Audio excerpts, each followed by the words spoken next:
Hello YouTube fam, welcome to my channel and another astrology episode with me, Athena. And as you probably have seen from the title of the video, I'll be talking today about Uranus. As you all know, that Uranus entered into Gemini on July the 7th and will be in the sign of Gemini until sometime in 2033, 7 years. I'm going to give you the breakdown of the years that for how long Uranus is going to be in Gemini.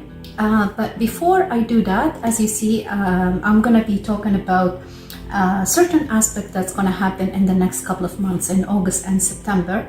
They are very prominent and it's very important to pay close attention to those aspects because Uranus will be involved in that. I'll be also giving you a breakdown of and I'll try of Uranus in each of the zodiac signs and what might happen, what's going to be expected on the mundane level. So as you see, and by the way, welcome, hello, I'm here, I still exist. I know for the past couple of months because I was busy, I was in the middle of a move, you haven't seen me on camera, but I am still here, I'm still alive. Okay, so as you see in the chart here, this is the chart of July 31st.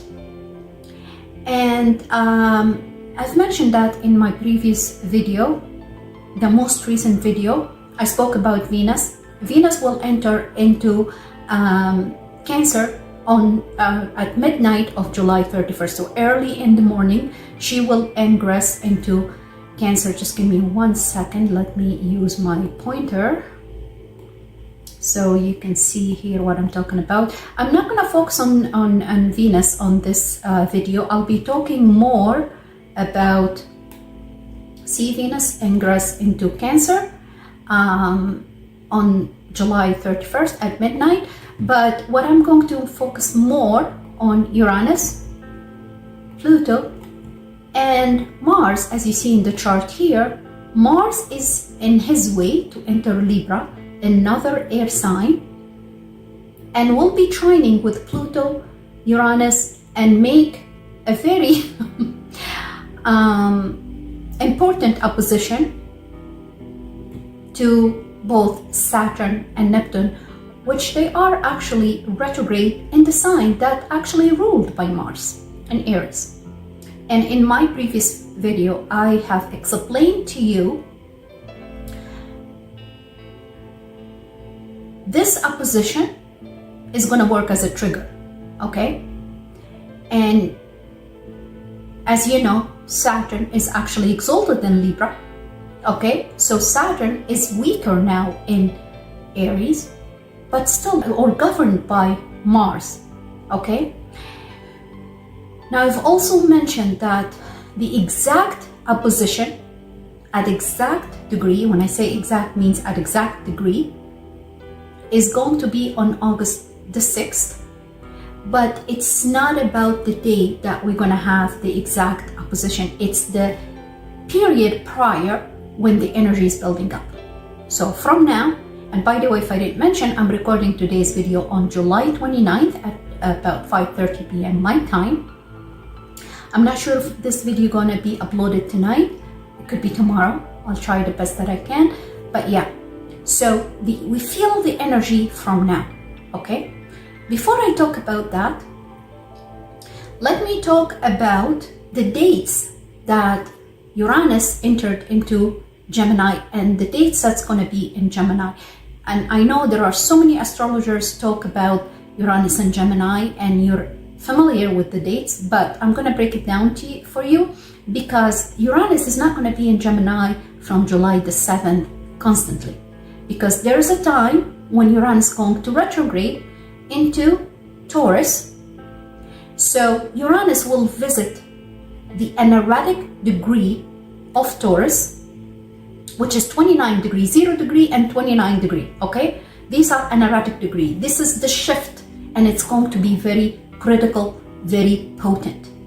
When a planet like Uranus that governs destruction, disruption, sudden, shocking change, liberation,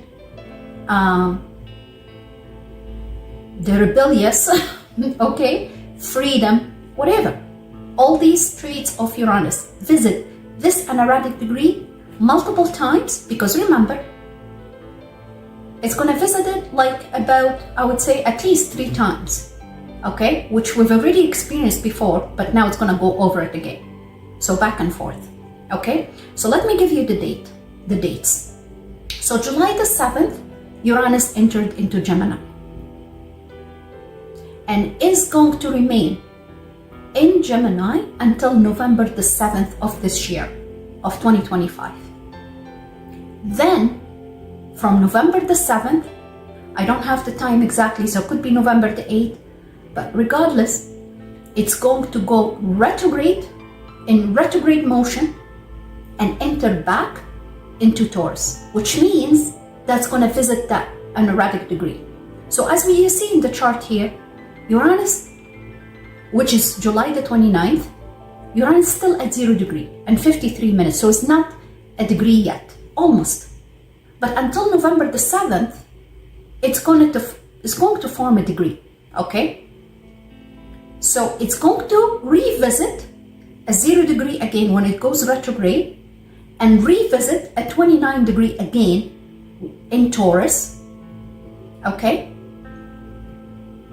And both 0 and 29 are anaretic degrees. Critical degrees means the change, the shift from one energy to another is going to be very shocking, sudden, very potent, because it's Uranus. It governs change, awakening, disruption, abrupt action, okay?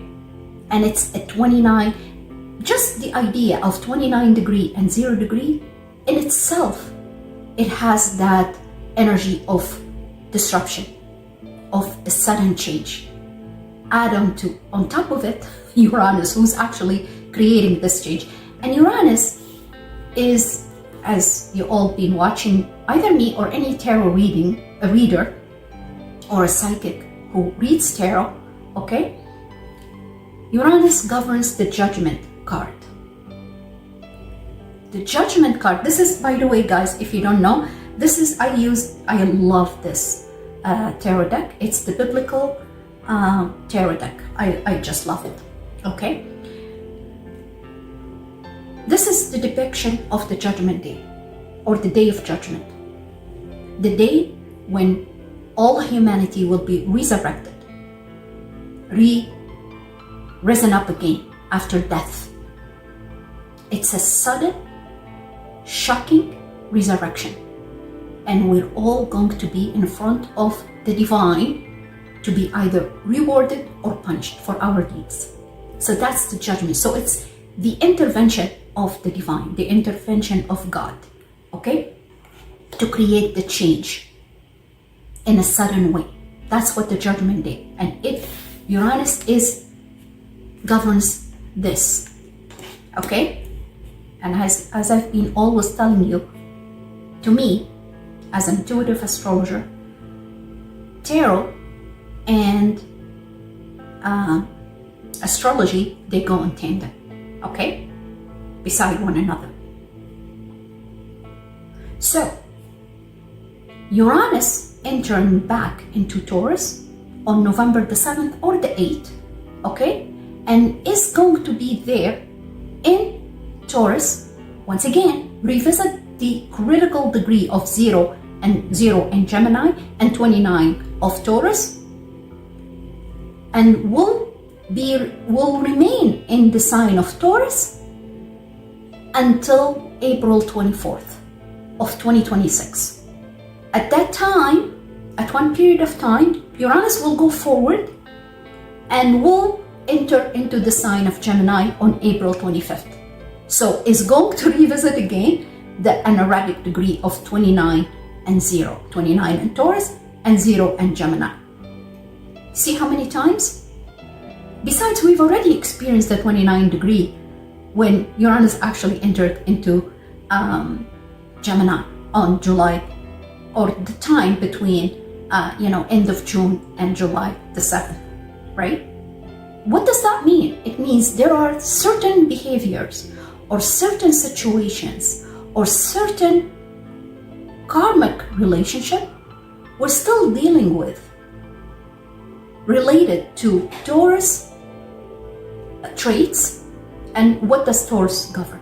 Taurus governs the financial system, governs anything of tangible nature, possessions, earthly nature, earthly energy, the physical body. Uranus, is ruled by Venus. Taurus also, sorry if I said Uranus, Taurus is ruled by Venus, okay? And Venus is all about self-worth, self-value, my possessions, my tangible possessions, things that I can touch with my hand, okay? And also the body, the beauty, the looks. That's what Venus is all about, right? So Uranus is going to visit those aspects of Taurus and create the change, because the change has to happen. It must, okay? And obviously it's going to affect all fixed signs, but particularly Taurus, obviously. So late degrees Taurus and early degrees of Gemini are going to be affected by this back and forth, crossing over the critical degrees. Okay? So, April 20th, and finalize that, technically. That's what the idea of the planet goes back and forth to the sign before it remains in the other sign, in the new sign, which is in this case Gemini, for the next 7 years. From April 25th of 2026 until August the 3rd, I'm looking at my notes because I can't remember all these dates off the top of my head. So, until August the 3rd of 2032, Uranus will be in Gemini. Then, which is not welcome by me as a Cancer, sorry, on August the 4th of 2032 until December 11th of 2032, Uranus will dip into Cancer. I don't like that. I don't look forward to it, quite frankly. And I'll tell you later on in my video, what does it mean when Uranus enters into your sun sign? Sun, rising, whatever. But the sun sign is your soul purpose, who you really are. I mean, rising sign, it's more about how people see you. And I've been always telling you that, how people envision you, look at you. So especially if you're like me, you have sun and rising in Cancer, it's going to affect you on both levels, okay? And it's going to create a change in that sign, a change that's related to the sign attributes or qualities, okay?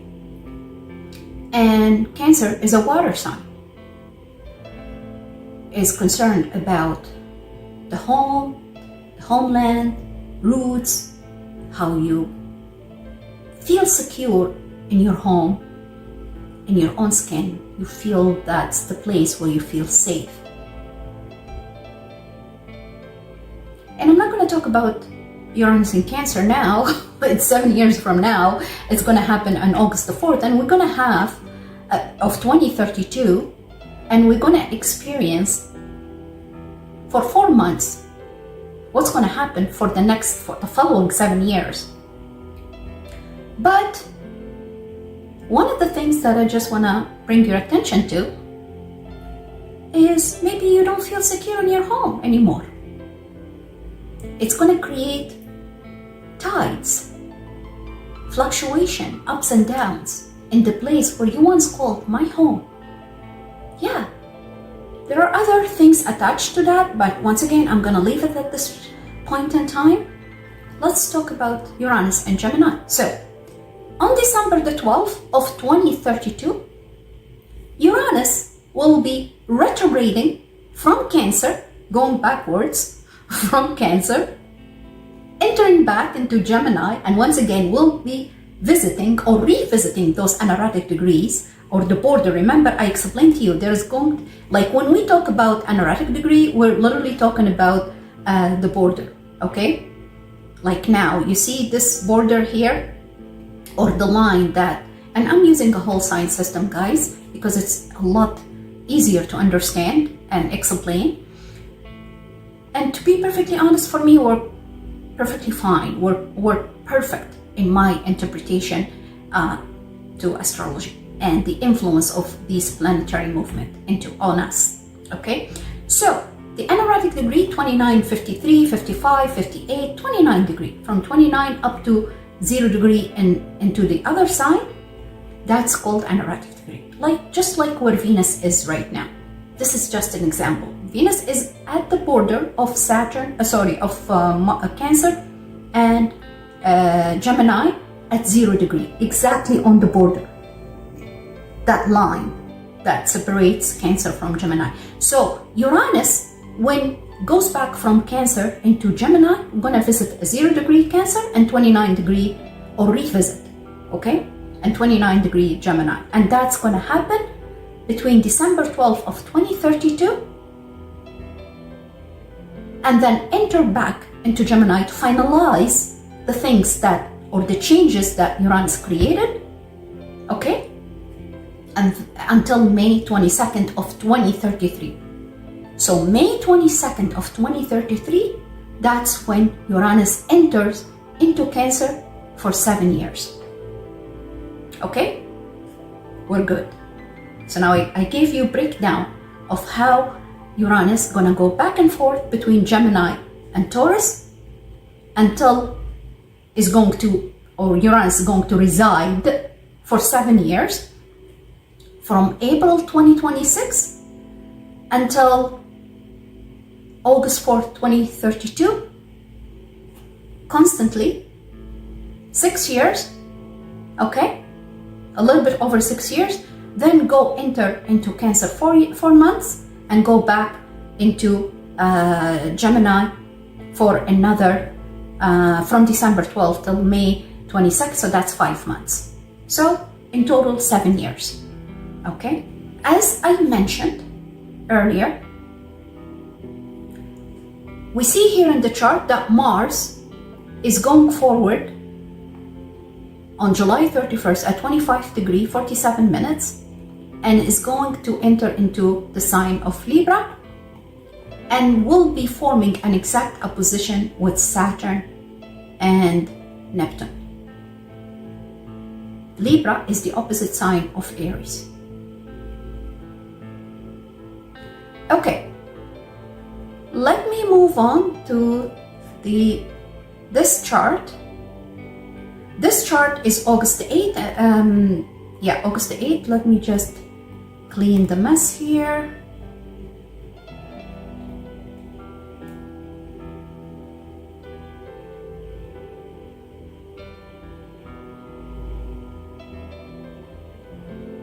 So August 8th, when Mars will create the exact opposition with Saturn and Neptune. So you need to be on the watch out from now until August the 8th of what might happen and what might transpire in your life until Mars come into exact opposition with Saturn and Neptune in Aries.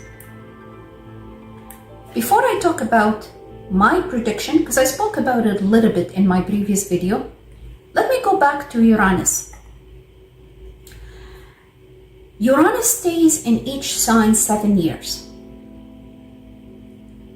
What does that mean? It means that 1 year of Uranus is equivalent to 84 of Earth years. Why are we saying that? Because if you do the math, 7 years in each sign times 12 zodiac signs, you get 84. What does that mean? And why I'm talking about this? I'm talking about this because we know in astrology there is something called a planet return. And I mentioned that before, and I spoke about Saturn return, because Saturn is faster than Uranus. Saturn stays in each sign about 2.5 years to 3 years. And I told you, for some of you, because Saturn now in the sign of Aries, for some of you, you're experiencing Saturn return. What does that mean, Saturn? It means that when you were born, you've had Saturn in the sign of Aries. Doesn't mean everybody, all Aries, they're experiencing Saturn return now. No. Only if you were born, let's say you were born and Saturn was 2 degrees Aries. Okay? This means you are experiencing this year your Saturn return. Okay, because Saturn gonna go back into, because now Saturn is at a degree in 20 minutes. Remember, Saturn, before it retrograde in Aries, it reached a degree in, I believe, 53 minutes or so. So if you were born with Saturn 2 degree Aries, this means you have started the experience of your Saturn return, and you're gonna experience it again next year. Because next year in February, Saturn will come back and enter into Aries and will go and touch into that degree, the 2 degree Aries. So that's your Saturn return. And a Saturn return doesn't mean that it's going to start from 2 degree. It's the whole period of those 2.5 years. That's why Saturn return usually happens between 27, 28 years of your age up to 29, 30 years. That's your Saturn return. Usually, when you reach 27, for some of you, you'll experience your Saturn return at age 27. For others, they're going to experience their Saturn return at 29. Okay? But throughout these 3 years, you're going to have that experience. Okay? So all Saturn traits, it's going to be emphasized during Saturn return, which means become more responsible, and you're going to be hit with so many responsibilities. You're going to be dragged into hell to know what responsibility means. And I mean it when I say that, because that's how Saturn teaches you through trial and turbulence and error and all that kind of stuff. So you have to experience that, experience very difficult experiences to learn to be responsible and to climb the ladder in any life aspect. One of the things that happen during Saturn return, people get married and have children. Usually, not necessarily, because at this now an age, lots of people get married at later age, but you might have a child even without marriage. Okay? For others, yeah, they do get married around this age when they actually, so either entering into a committed relationship or actually getting legally married and have children during Saturn return. Other experiences, if it's not related, these are some of the experiences.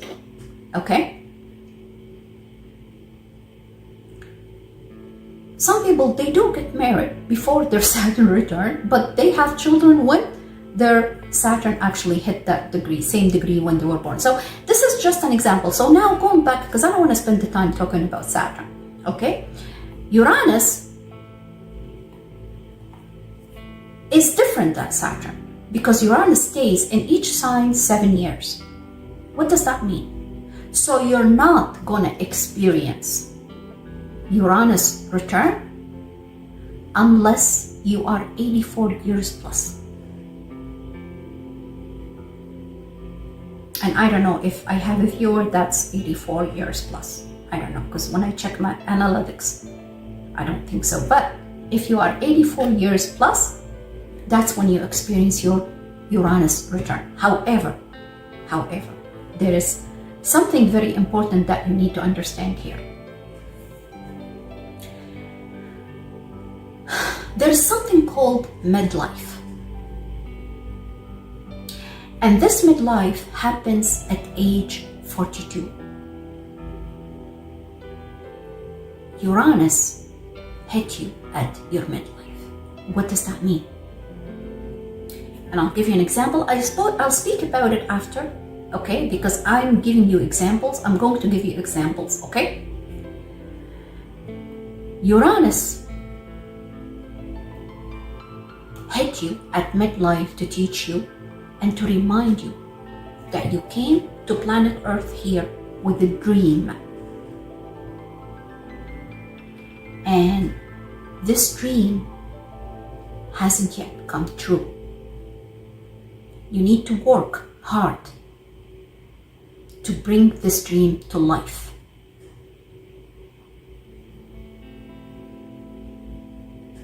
To have your dream become true. That's what Uranus does at midlife. For example, and this is just a quickie, okay, quick example. Let's say you were born in your natal chart, your birth chart. You've had Uranus in Scorpio. At age 42,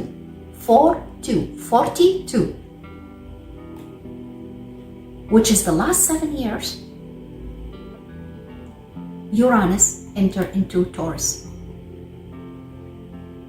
So, when Uranus enters the sign that's opposite to your natal Uranus, like in this example, you were born with Uranus placement in Scorpio in your natal chart. When Uranus entered into Taurus, that's when you hit 42. Does that mean everybody at 42 at that time? Most likely, either 42 and will be experiencing that Uranus hitting your midlife for the next 7 years, or you are, you're becoming 42. Okay? Because it has to hit the exact degree that Uranus was in your natal chart. That's when you are exactly 42. I hope you got the idea. So for example, let's say you were born with Uranus at 5 degrees here, as you see what I'm pointing here, okay? Let me just clean the mess here. So let's say you were born Uranus 5 degrees Scorpio. Sorry. Okay? So 5 degrees Scorpio is here. That's where Uranus was. See this bold line here? That's 5 degrees. When Uranus hit 5 degree Taurus, you are 42 years old. And Uranus comes into this opposite sign of your natal Uranus at 42, the mid of 84, remember? It's gonna go to your you're gonna experience your Uranus return at age 84, but midlife age 42. So the opposite sign of your natal Uranus. And here Uranus reminds you that, hey, wake up. Remember, Uranus is the awakener. There is a change need to be had in your life. Judgment Day. Remember, wake up. It's time for judgment. Have you achieved your dream in your life? Uranus comes here to tell you it's time to create the change in order to have your dream become true. Because that's the whole purpose of the planet Uranus.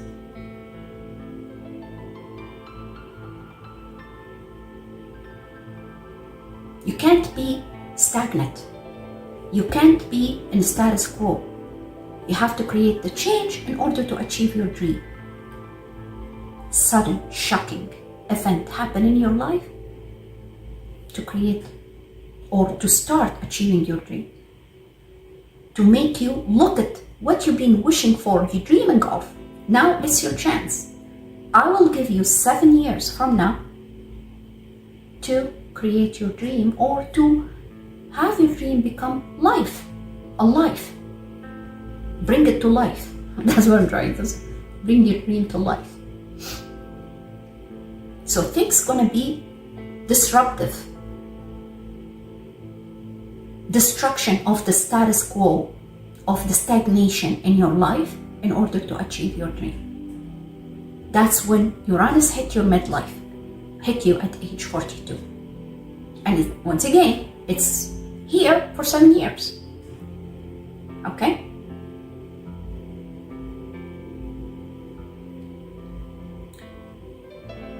Now, I'm going to give you an example of the Uranus in the Greek mythology, so you have better understanding of how we came up with the idea of Uranus is the rebellious, or is liberating, is the awakener, is about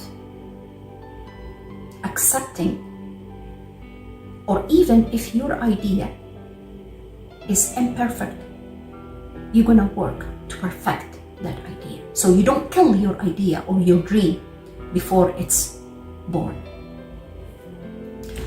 Uranus in the Greek mythology was actually created by his mother Gaia, Mother Earth. Gaia was alone, she didn't have a partner, so she created Uranus so that she can have a partner, she can talk to, she can enjoy her time, and she can experience pleasures and stuff like that and have children. Which actually she created. So she created Uranus.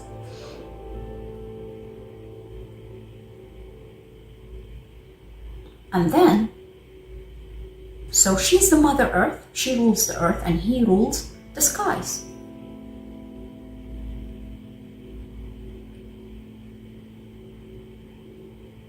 So she had many children with him, imperfect children, 100-handed. They look like monsters. They look weird, imperfect. He didn't like them. He didn't like those children. He was scared of them. They look weird. They look so imperfect and, once again, demonic monsters. He started eating his children. So Gaia, in order for her to teach Uranus a lesson, because Uranus was insensitive. Imagine, he's eating it. She accepted these monstrous children. They have multiple, faces, heads, and multiple hands, and so on and so forth. I can't pronounce the name in the whatever their name is in the Greek mythology. So, but that's the mythology of it. That's the myth. He didn't like them. He started eating them. So she gave birth to one child who is perfect, who has a form, has a shape, and a very perfect shape and form. Cronus, or Saturn. Okay? Saturn in the Roman mythology is Cronus in the Greek mythology. He was perfect, very perfect. He has a structure, he has a shape, he has a form, and he's very intelligent. And she ordered Saturn she gave him a scythe, okay, and she ordered him to remove Uranus' testicles so he doesn't come to her for pleasures and so on and so forth. And yeah, that's what Saturn did. With the scythe that his mom gave him, he removed his father's testicles so he doesn't have children anymore, and to teach him a lesson. What lesson is that? That's the lesson of accepting, like, you don't need to be perfect. Accepting the idea of imperfection. Be individual. Accept that. Be independent. And be rebellious. Create the change. That's the whole idea of being imperfect. How do you know that this idea that you've created, or the child, even though he or she is imperfect, is not going to be something very important in the future when the child grows up? So even if the child has some sort of disability or imperfection, he could be something, he could be a genius idea, genius child. So Uranus became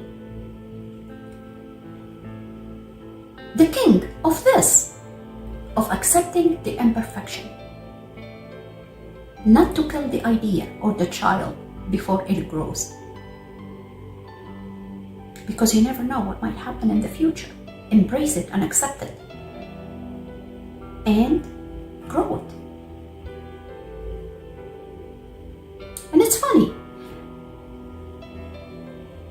Mother Earth, Gaia, is the same goddess who actually taught Saturn or Cronus a lesson as well, to become the Lord of Karma. Because when Saturn removed his father's testicles so that he doesn't have children, Uranus cursed him. And he told him, you're gonna reap what you've sown. Saturn did the same thing. Cronus started eating his children. So Gaia, with Saturn's wife, they helped Zeus or Jupiter to overthrow his father's throne.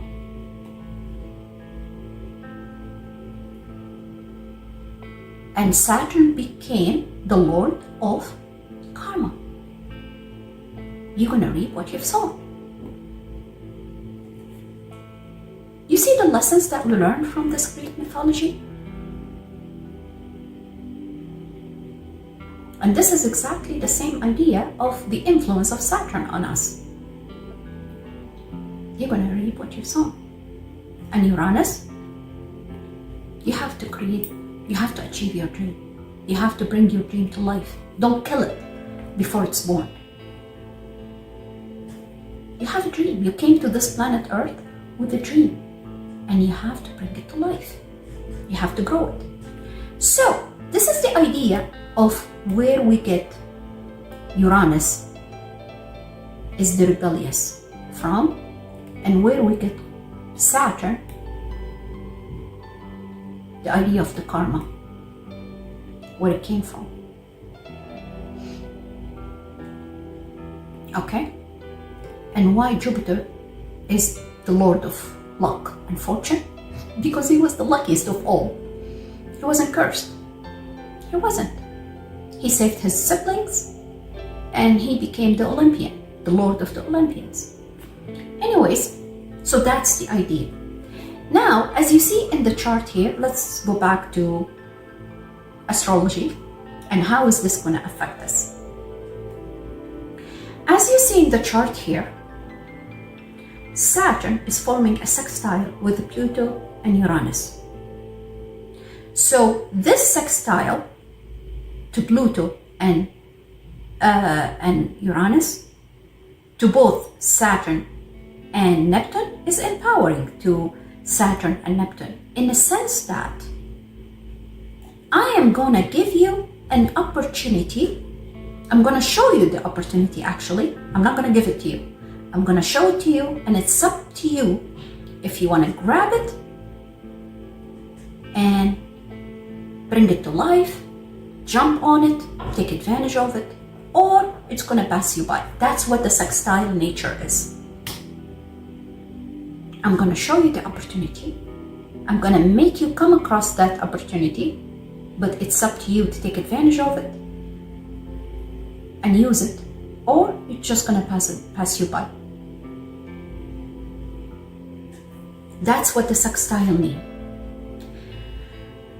Mars here actually trines Pluto and trines Uranus. And a trine is a double in terms even of degrees of sextile. Sextile is 60 degrees, trine is 120 degrees.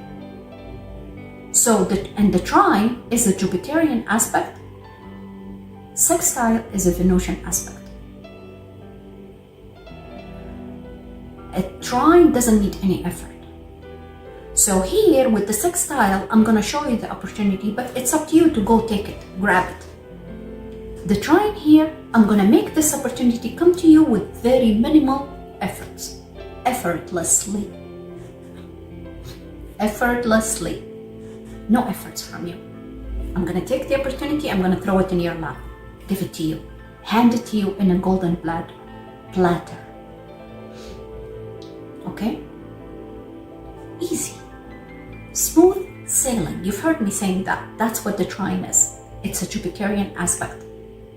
So the support for Mars here, whatever Mars is trying to do in the sign of Libra, is more potent and is more empowering and stronger than the support that Saturn, retrograde Saturn and retrograde Neptune has from Pluto and Uranus. Besides, Pluto and Uranus both are in air signs, just similar to Mars. So everything gonna happen fast paced, fast, with minimal effort, easy sailing, smooth sailing, air sign. Versus fire. Fire is fast as well, but remember, Saturn and Neptune both are retrograde, and they are actually under the rulership of Mars. So Mars here is very empowered, is very strong in Libra. It's like both Pluto and Neptune is telling Mars, go for it. You're gonna do it. We're helping you. We're gonna provide you with the weapons. We're gonna provide you with the intellect. It's like the magician power. Literally, Mars in Libra here, think of it as like, yeah, magician. Let's focus on the magician. The magician has all the tools. Earth tools, intellectual tools, air tools, and the fire tools. This is what Mars is fire in an air sign and has Pluto, the lord of the underworld, Earth, and the lord of the sky, Earth. That's what Uranus is. He's supported by both of them, right? The only thing missing is water. But actually, yeah, the only thing is missing here is water. Well, the moon is the rulership, not the water, but the ruler of Cancer is here, but yeah. So that's the only thing. Well, the water is here with Saturn, but once again, it's retrograde. So, how is this going to transpire in our life? Uranus is the ruler of Aquarius. And actually, here's the water element, because Pluto is the ruler of Scorpio, another water element. So technically Mars is empowered by the lord of the underworld. Earth and water, both. So Saturn and Uranus sextiling with both Pluto and Uranus is, excuse me, I'll show you the opportunity, I'm going to present it to you, and it's up to you to reshape, rebuild, rethink,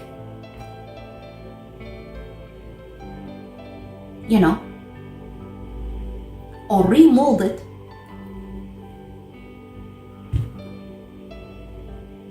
recreate boundary, whatever. Because why I say because that's what the retrograde is about. Redo something. And reshape and rebuild and restructure and so on and so forth. These are all the aspects or the attributes of both Saturn and Neptune. Retell the truth. Retell it the way it is. Because remember, when Neptune is forward, it's all about deception, lies, blah, blah, blah. Retrograde, you have to reveal the truth. Tell the truth. Reveal. That's the proper word. Reveal the secrets. And Saturn is to restructure, rebuild, remold, revisit, or, you know, technically rebuild. Sorry, I'm looking at my notes. And you also, with Uranus sextiling you here, both retrograde Saturn and Neptune, is to rethink outside the box, because that's what Uranus did. Rethink in not normal, most orthodox way, like an unorthodox way, in a different way, outside the box. Come up with different ideas, different plans. Okay, it's up to you how to use this opportunity that's presented to you. Tell the truth, remember, because Pluto drag you to the underworld and show you the underworld, the hidden, the taboo, the magic, the everything that's unacceptable, and make you do it behind the scenes. Not really make you, but give you the power to do whatever you want. Hey, come, I'll show you the hidden world. I'll show you the devil place, but hey, I'm gonna expose you. That's what Pluto exposes everything, reveals everything. Okay? And that's the power that Pluto is giving to Mars, because Pluto is trining Mars. So Mars, think of Mars as the warrior, as the fighter, as the soldier. Think about all these planets as kings and lords, kings, let's put it this way, kings or presidents or soldiers or army, because that's what Mars represents, right? Mars represents the army, represent the soldiers, represent the fighter, represent the person who's seeking the truth or who takes action and severing ties with whatever that doesn't serve him. Mars is concerned about me, myself, and I. However, he's in the sign of Libra that's concerned about the people, the partners, the people I'm associated with, the people around me, and Pluto is in the sign of the people. Aquarius, the humanitarian, the humanity, what serves the humanity, the people as the collective. Libra is the people around me in my immediate environment, like my partner, my spouse, my co-workers, my family, people around me in my immediate environment. And Aquarius is the larger or the collective, the community, the country, the people in general, the humanity. And Uranus is the ruler here, because Pluto is under the rulership of Uranus, and Uranus empowering Mars by giving him the tools, the intellect, the innovation, the technology, the EV, electric vehicles, the airplane, spaceships, whatever, the telecom, the social media, the e-commerce, the trade, the stock market, because that's what Gemini is all about, right? And Uranus is sitting here. And it's funny. Look at Mercury here. Mercury is in the sign of Leo, another fire sign, is sextiling with Mars. So another power. And if you notice here, Mercury is retrograde, that's true, but is at 4th degree. The degree of the people. 4th degree is governed by Cancer. Okay?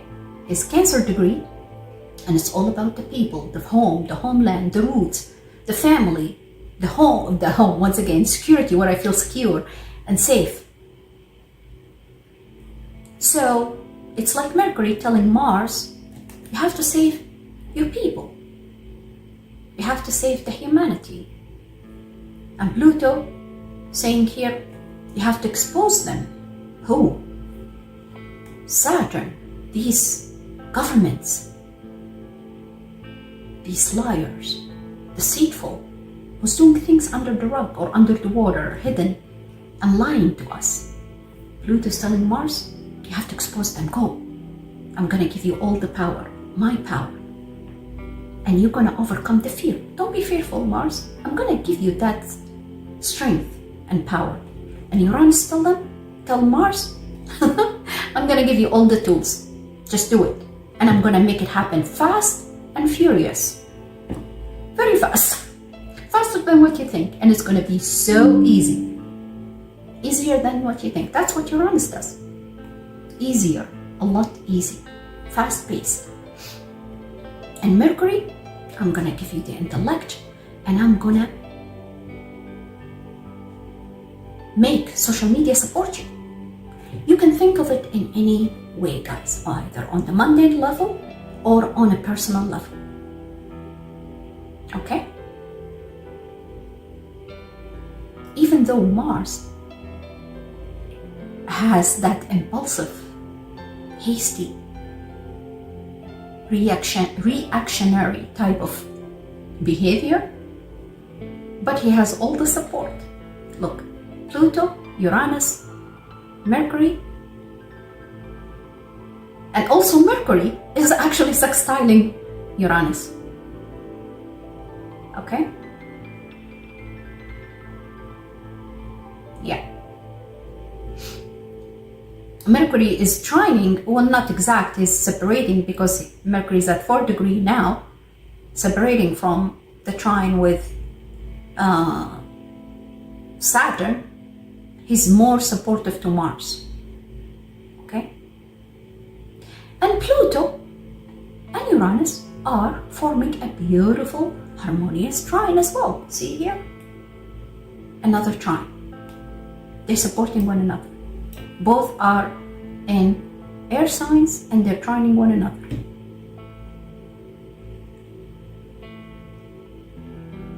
So whatever or however this is going to transpire in your life, expect the unexpected from now until August the 8th. Okay? Okay, let me clean this mess. And I think I covered everything here that I want to talk about this transit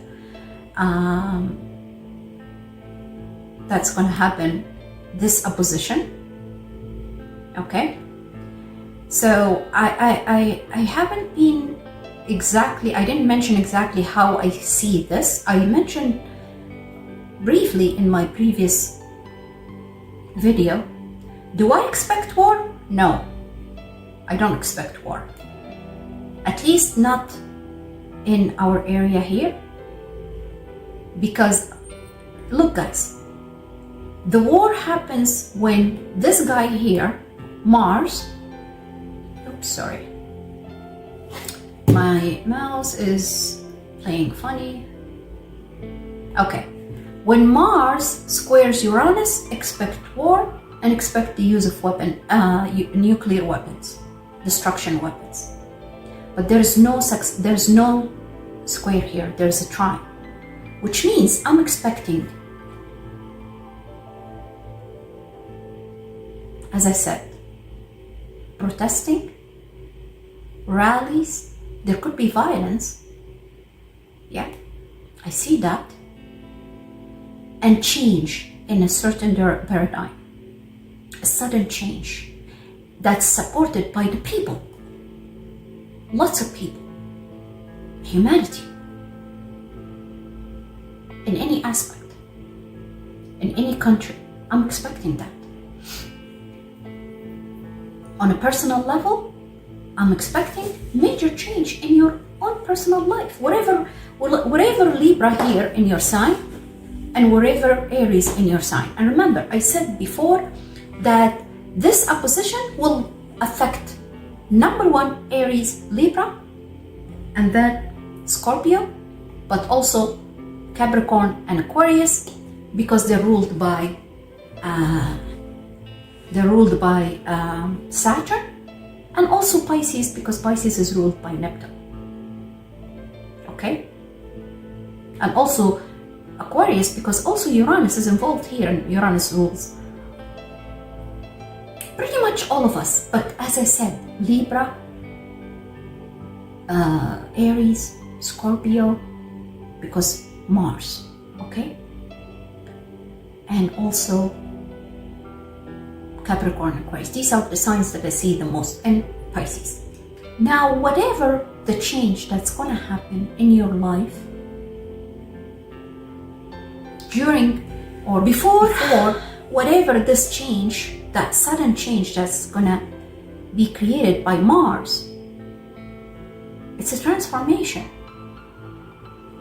empowered by both Pluto and Uranus. As I mentioned, it's going to happen fast, and it might gonna cause some pain.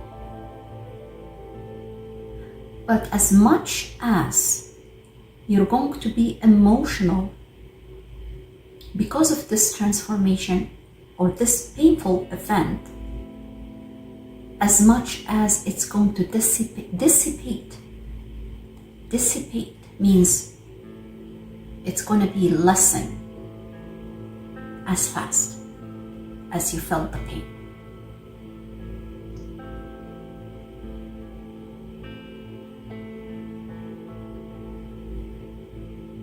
Because Uranus is all about detachment. Think of Aquarius. If you know a prominent Aquarius, a person who's Aquarius sun or has stellium in Aquarius, and I'm saying that because I have stellium in Aquarius and I have North Node in Aquarius, and I've always mentioned that to you. Ruled by Uranus, they can detach very easy from anything, including emotions. Yeah. It's air energy, detachment. Even though I'm a Cancer sun and rising, but I don't have moon in Cancer, so I'm not emotional type of personality, but because I have my moons in Sagittarius, but because of this stellium in Aquarius, I'm very detached. I can get detached. And I've had an experience last week, okay? I actually went to Toronto. I traveled back to Toronto because, you know, I moved out from Ontario. But I traveled back and I was there for about 5 days a week or so.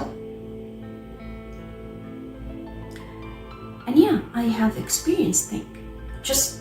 I lived most of my life in Toronto, in the GTA, Greater Toronto area. I know all the streets and side roads and highways and every bits and pieces in Ontario, everything, especially in the GTA. I lived over 30 years. I know Toronto more than the country where I was born. And when I went there, because I had to take care of something, I've done things really fast, like you can't believe it, guys. I finished everything. Everything was like this in the blink of the eye. And I got very emotional when I went there. Got very emotional because that's where I grew up. But as fast as I got emotional, everything dissipates. Everything is like changed completely. I got emotional, I teared up. But whatever was in my mind is I have to finish this and I have to move on. I became very detached quickly. This is just to share with you. Because once again, if I didn't mention to you, my Venus is in Gemini. Yeah. And Venus in Gemini is weird. She doesn't want it to be attached to anybody or anything. She can get very, I don't want to be emotionless, but she wanted to be free of attachment. That's what Venus in Gemini. And also I have stellium in Aquarius and I have my North Node in Aquarius. So yeah, this is just an example. Anywho, so this is about August 8th. Now, also, just going back to August 8th, I just saw one of my notes here. There is potential of conflict, yeah? A change, a major change in certain government, paradigm, whatever. Agreements, new agreements. and it's going to be empowered by the people demands, and there are going to be secrets revealed that's going to be very destructive to those people who are in power. Truths that's gonna make the people to create the change, which is represented by Mars here, and there could be involvement of the army, but I don't see this as a war. No. So all the ingredients of the conflict are present, but once again, I don't expect a war. No. Somebody maybe a president going to be overthrown, could be a coup. Yeah. Could be. Where? I am not going to talk any further. I'm going to leave it at that. But the people who are creating the change are also people are very powerful. Yes, they're supported by powerful gods, kings, people who are wealthy, and people who are intelligent, and they have a say, and they are creating the change. You gotta understand, Pluto in Aquarius is all about the power of the people. The power of the people. And Uranus is in Gemini. Uranus is actually the ruler of Aquarius. Enough of that, guys. I am not going to talk any further, but that's what I see. Okay? Okay, so let me clean here. And I'm not sure if I'm going to edit this video a lot, because quite frankly, there's lots of information and it's up to you to watch or not, but yeah, even if you visit this video 10 years from now, you know, as I said, I'm recording this video on the 29th of July, okay, of 2025, and these are my predictions before August 8th of 2025, when Mars is going to come into opposition, exact opposition with Saturn, retrograde Saturn and Neptune. Because lots of people talk about World War II when it happens, when, you know, at that time, let me tell you guys, Mars and Uranus were squaring one another, and Neptune was in Aries, that's true, okay? I believe, yeah, if I'm not mistaken. I mentioned that on one of my videos, but I don't see actual war here. Okay, I don't see that, because once again, Mars is not squaring Uranus. Okay, enough of that. Let me go to August 28th. This is the chart of August 28th.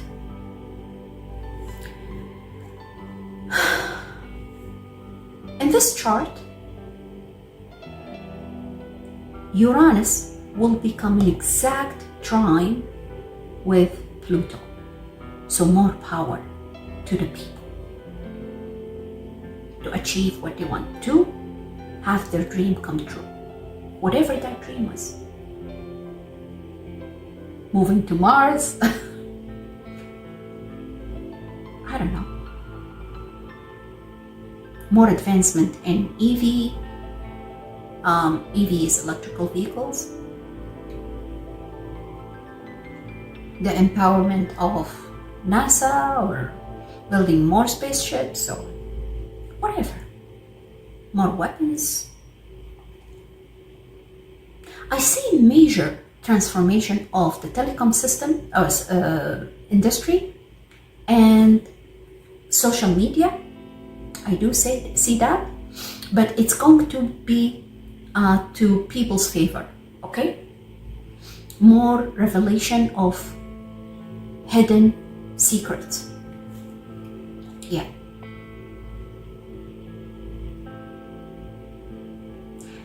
Now, I can't remember, it's been 1 hour, I can't remember if I mentioned that Uranus here is under the rulership of Mercury. Okay? So, in the next 7 years, while Uranus in Gemini, you need to pay close attention to Mercury, whether Mercury is forward or retrograde. We always say, oh, be careful, it's Mercury retrograde. Now, with Uranus actually in Gemini, where it's ruled by Mercury, and Uranus is actually the higher octave of Mercury. Higher octave means Mercury empowered 3 times. That's what the higher octave means. Whatever Mercury qualities or attributes, Uranus has the double or the triple of that. More empowered, more powerful than Mercury. And with the presence of Uranus in Gemini means Mercury is more empowered, or the transit of Mercury in any sign, whether forward or retrograde, is going to be very potent, and it's going to create the change faster than what you even think. Clear? Make sense? So you need to pay attention to Mercury, and which signs that's going to be affected most by Mercury. Obviously, Virgo and Gemini. Now you need to pay attention to, Aquarius is going to be affected because it's ruled by Uranus, but especially Gemini and Virgo, because once again, these 2 signs are ruled by Mr. Mercury. This is the transit of August the 28th, and as you see here, Mercury is direct at 21 degrees and 35 minutes in Leo. If you notice, guys, Mercury entered into the sign of Leo on June 22nd, June 26th, sorry. Mercury went retrograde on July the 11th, and Mercury will go forward on August the 11th. Let me see if I have.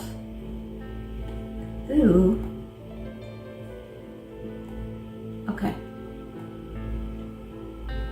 Why this is like this?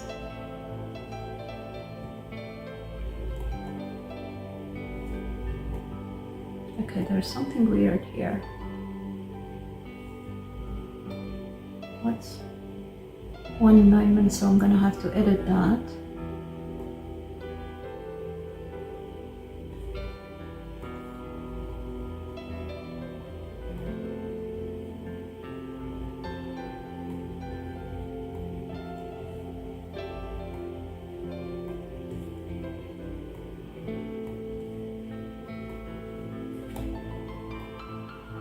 Okay, fixed it.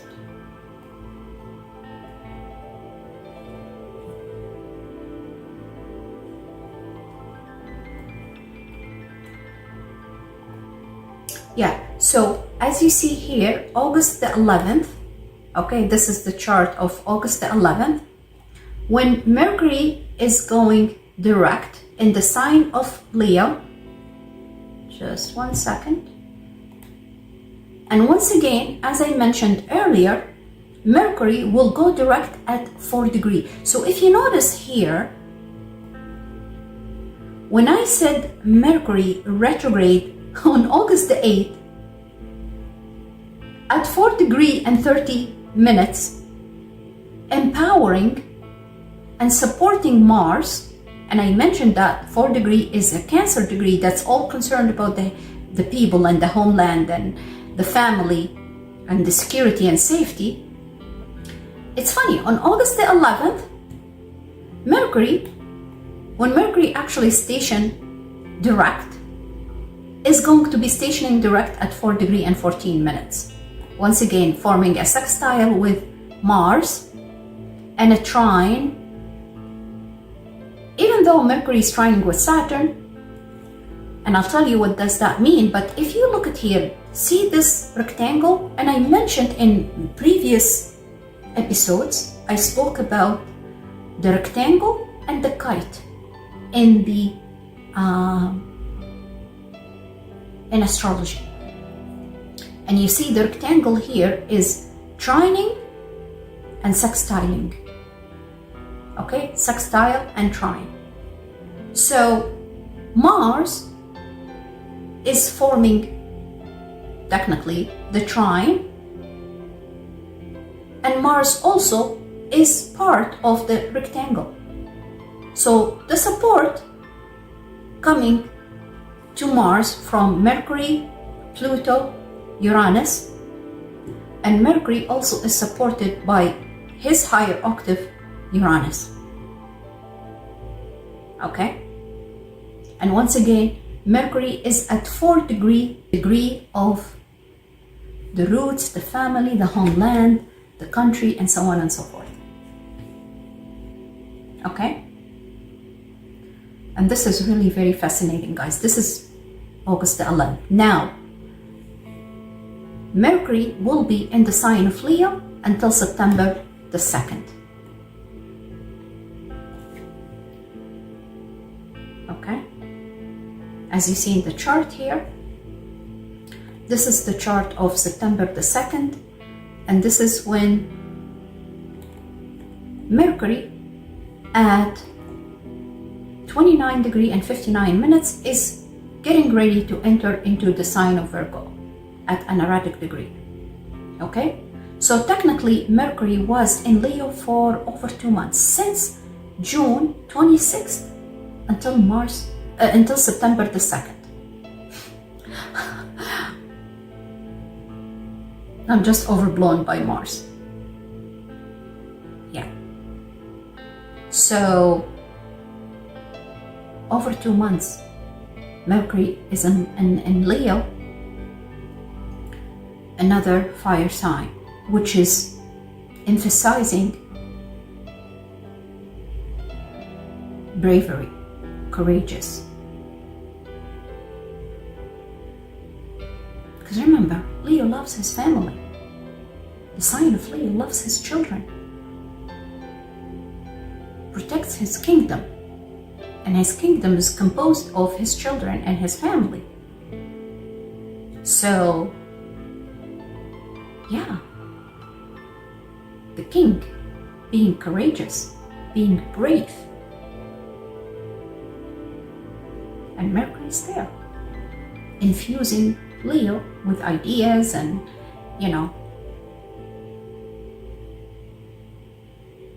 plans, information, and so on and so forth. So,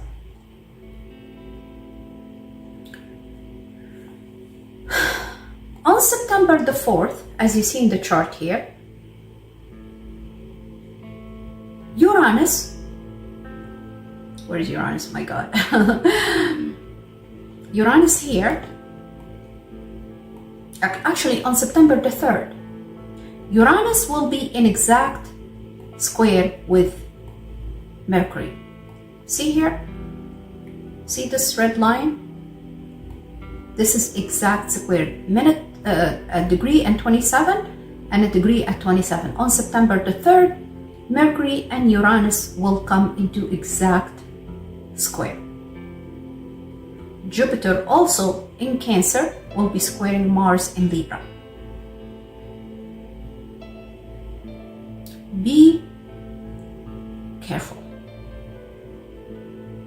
Be careful. If I didn't mention that, I'm going to say it now. Uranus in the medical astrology governs the nervous system.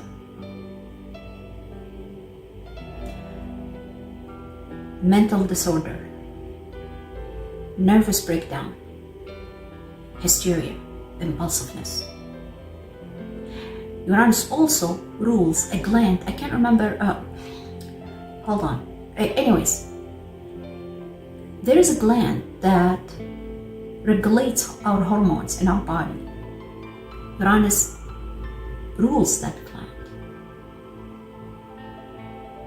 So any malfunction or dysfunction of that gland is because the disruption or abrupt or fluctuation energy of Uranus.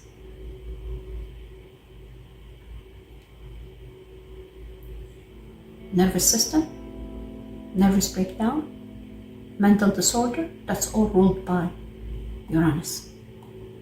In Gemini now, this energy is very strong, and when it comes to square with Mercury, it's even stronger. So what does that imply? That implies that we might experience shocking news that we don't know even how to react to it. It might gonna make us break down. Our nervous system breaks down, or we get so emotional in a way that we can't control ourselves. And I'm sorry, I'm just being honest. That's why I mentioned that you have to pay attention to Mercury when Uranus is in Gemini. So this exact square gonna happen on September the 3rd, but hey, you're gonna have to pay attention to this. I would say at least 10 days before September the 3rd. Yeah, this is very disruptive. Now also Uranus and Mercury square can indicate, because historically speaking, it's associated with inventions, innovative ideas that came from nowhere. Somebody all of a sudden invented something related to, could be, I don't know, electricity, telecom, internet, because back in the day when we've had Uranus and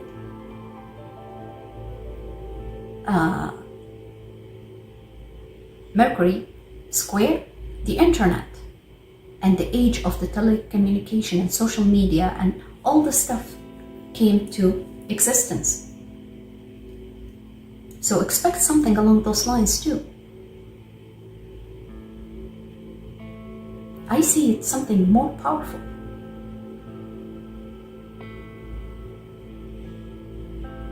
Related to these, this department of telecommunications, social media, e-commerce, trade, stock market, whatever. Because remember, Gemini, or Mercury, who rules Gemini, rules these things. Okay? Something also gonna happen in the stock market. It can go either way. I'm expecting, it could be not only stock market, also cryptocurrency. Digital currency, crypto, I'm pretty sure you know crypto is what crypto is.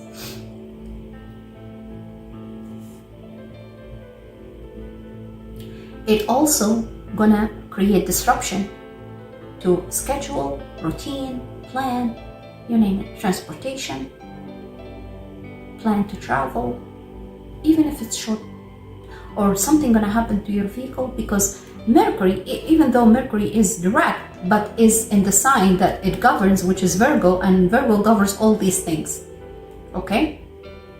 Virgo also governs all, routine, plan, schedule, the service provided either in the health system, pharmaceutical system, or industry, or the government sector, education sector.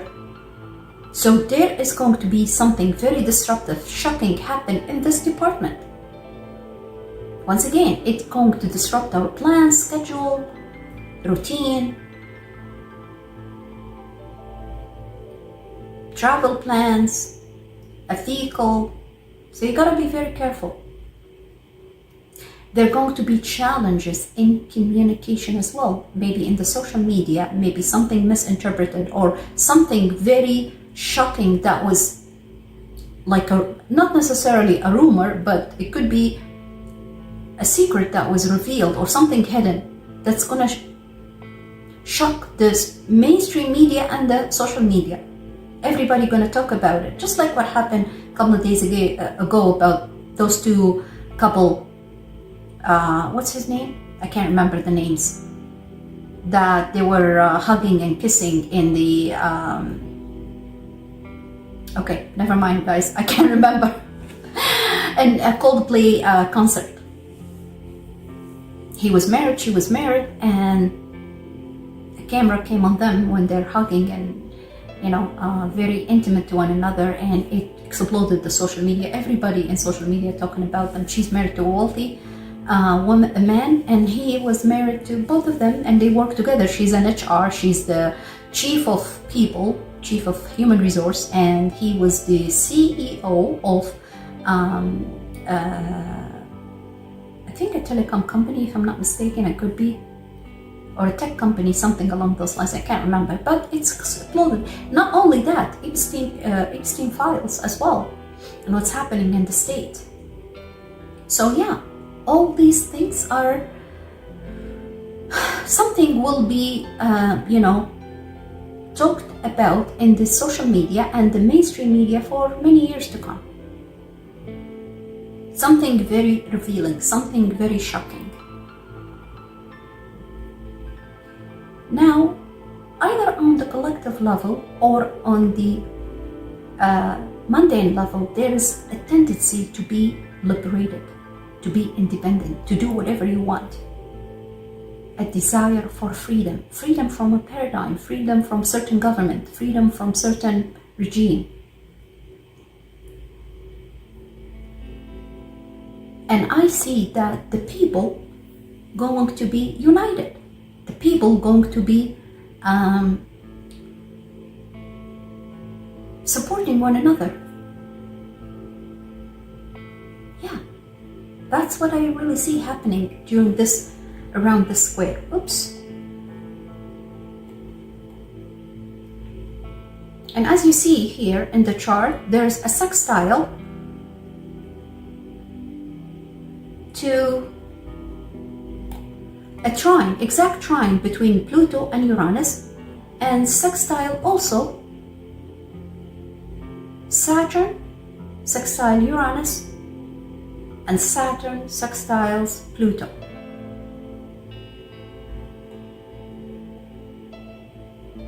And Mars here is forming a square with Jupiter. So something very important is going to happen and affect mostly Aries, Libra, and Cancer, and Capricorn, cardinal signs. So was mutable signs. But quite frankly, this Mars and Jupiter square, I don't like it. You know? And I'm gonna speak about this when we get closer to September, like end of August or so.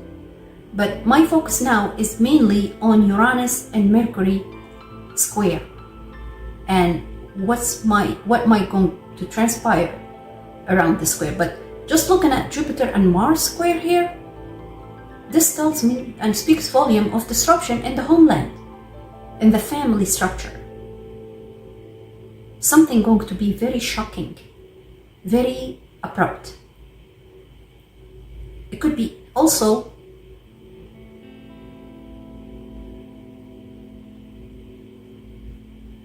a family structure going to collapse. Like, I don't want to use the word collapse, but there is something that's going to heated. I don't see it heated argument. It's something more than that. I'm not gonna lie to you guys, and I don't like it between even partners, because you know, Mars enters in a sign, create disruption, severing ties, cutting cords. That's what Mars does. He just want to fight, and he just want to end things, cutting ties, severing ties. That's what Mars does. So Libra, watch out. And Aries as well, because, you know, although I see Aries here a little bit more empowered, but Mars here in Libra, I don't like it. So I pretty much spoke about everything here. Okay? I'll make another video to talk about each of the signs because it's an hour and 30 minutes so far, okay? I just want to give you an idea. When Uranus, because majority of the whole purpose of this video is when Uranus, you know, or the aspect of Uranus and Gemini. But I want to give you example about what I mentioned earlier when you hit your midlife, age 42. And that's when Uranus enter into the sign that's opposite from your sign. Or not from opposite from your sign, the opposite of your natal Uranus. That's what I'm trying to say. So now Uranus and Gemini, most likely, if you were born with Uranus in Sagittarius, you're gonna hit age 42, and that's your midlife period, and that's when you're gonna experience shocking things happen, like a judgment day in your life. Major change. It's going to be abrupt and very disruptive because it's calling you to create the change. It's actually going to create the change, and it's reminding you of achieving your dream. That you came to planet Earth with a dream, and you have to have this dream come to life. Bring it to life. But I am just going to give you two examples here because, oops, sorry guys. I'm going to give you two examples here because that's what I really made notes of, okay? And I was meditating on. When Uranus, if you were born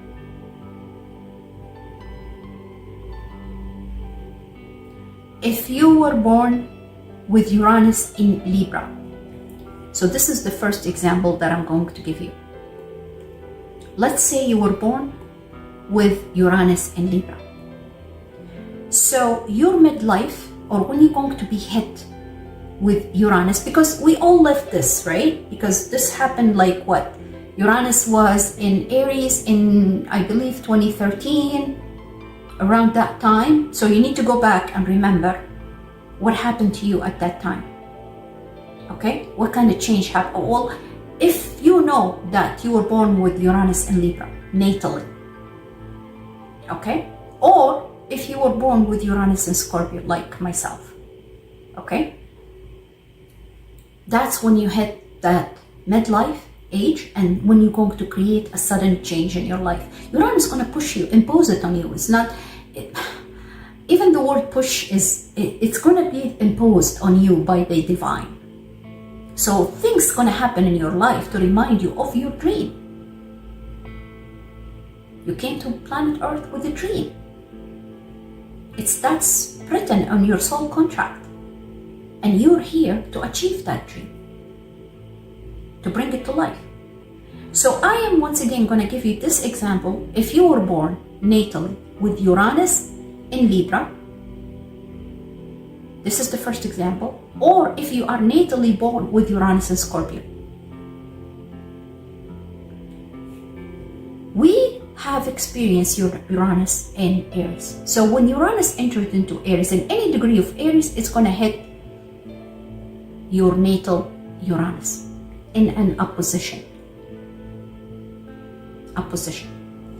And an opposition, as I mentioned, is a trigger. Always mention that. A trigger means something going to happen in your life to trigger you to create the change. Okay? So, what's Libra? Libra is all about creating harmony and peace with our partners. Even if we have to sacrifice, and I'm going to try to be brief here, okay? Even if we have to sacrifice our needs and our individuality for our partners to maintain or keep the peace and the harmony in our lives. Comes Uranus into Aries, and Aries is all about individuality, embracing who you truly are. Reminds you of the importance of equilibrium, equality in a relationship. Harmony doesn't mean that you sacrifice your needs and who you truly are. Harmony means your partner has to respect and appreciate your individuality, your uniqueness. So when Uranus enters into Aries, the opposite of your natal Uranus in Libra, it reminds you that you need to embrace your individuality. Don't sacrifice yourself for your partner, your needs for your partner. Your partner needs to appreciate you as an individual and to accept you the way you are. Even if you have, or if you are imperfect. Imperfect, not perfect, imperfect. Accept your imperfection. Remember, Uranus is the Lord of creating the change and accepting the imperfection, something imperfect. Because your imperfection complements the right partner, if you know what I mean. You don't need to be perfect. There's a reason why you are imperfect. There's something very profound in your imperfection. Something very profound in you that you need to embrace and be proud of. That's something unique to you, and your partner need to respect that and appreciate it. Uranus enters into the opposite sign here, reminds you of that, and will create a change to push you to embrace that quality in you, your uniqueness. If your partner doesn't appreciate that, then this is not the right person for you. Okay? So that's how Uranus is going to be very disruptive and sudden and shocking to your life if you live in a life that you're sacrificing everything for others, including but not limited to your individuality, your uniqueness, your imperfection. All right? If you were born with Uranus in Scorpio, natally, Uranus entered Taurus the last 7 years. And at one point during this 7 years, you hit your midlife, age 42. And around this time, could be still in the process of, because remember, Uranus is still going to go retrograde into Taurus to complete or to finalize what wasn't finished. But the point here is, what does it mean, Uranus in Scorpio natally? It means that you're probably a very secretive person. You always dive deep into your subconscious and your secrets, and you're hiding stuff and secrets of your ancestors and so on and so forth. Things happen in your life you don't share with anybody. But you might be suffering and struggling for keeping those secrets, not sharing it with people, because you're concerned or you're afraid of being shamed. People are gonna call you out for these secrets, so you're keeping it to yourself and you're struggling. You're living the pain and the trauma, carrying those burden on your own by yourself, not sharing those secrets with anybody. I don't know, whatever it is. Something maybe you feel. It doesn't have to be something, even if it is something shameful, let's say, something that's not accepted by the community. it's still, you experience that and you learned from it. Whatever that thing is. And I'm just going to give you an example. Let's say when you were young, you were abused by your parent, a father or a brother or a sister or whoever. Physically abused. Any type of physical abuse, beaten up, or even raped. This is just an example. You don't want to share that example you don't want to share that experience with your children, for example.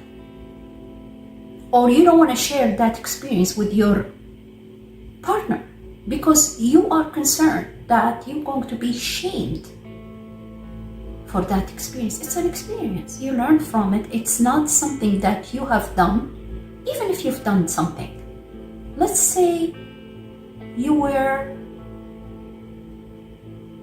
I don't know, you did something, you've had, an intimate relationship when you were young, but you don't want to share it with anybody. But you learned something from that, right?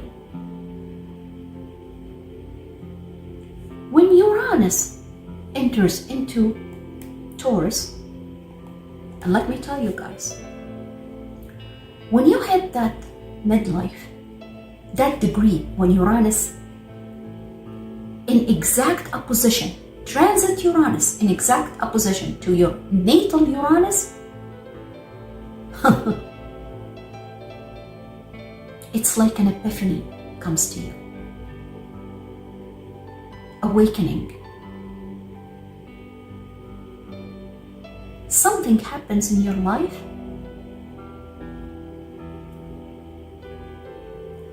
push you to reveal that secret that you've been hiding all along to others for the purpose of mentoring or teaching or something along those lines, or coaching. Lots of people with Uranus in Scorpio natally became mentors, teachers, professors, guru, therapists, psychologists, psychotherapists, and so on and so forth. Coaches, astrologers. Yeah. So you start telling people or sharing that experience that you've been hiding for so many years, the trauma that you experienced, you're sharing it with the public. Because that's a dream. It's not the dream of sharing. It's not the dream of exposing your secret. No, the dream of helping others grow and advance as a spiritual and a human being. Learning from your experience. Telling them that you experienced this and I'm sharing this with you to basically providing therapy. Any kind of therapy. Well, like astrology and even tarot is really a type of therapy because there are so many, people who studied psychology and, human psychology, they become tarot readers and they become astrologers because it does provide therapy. So the point here is, when Uranus hits the degree that's exactly opposite to your natal Uranus, it is the time when Uranus reminds you that you have a dream and you need to bring that dream to reality, to life. I hope you guys enjoyed this episode and I'll see you in the next one.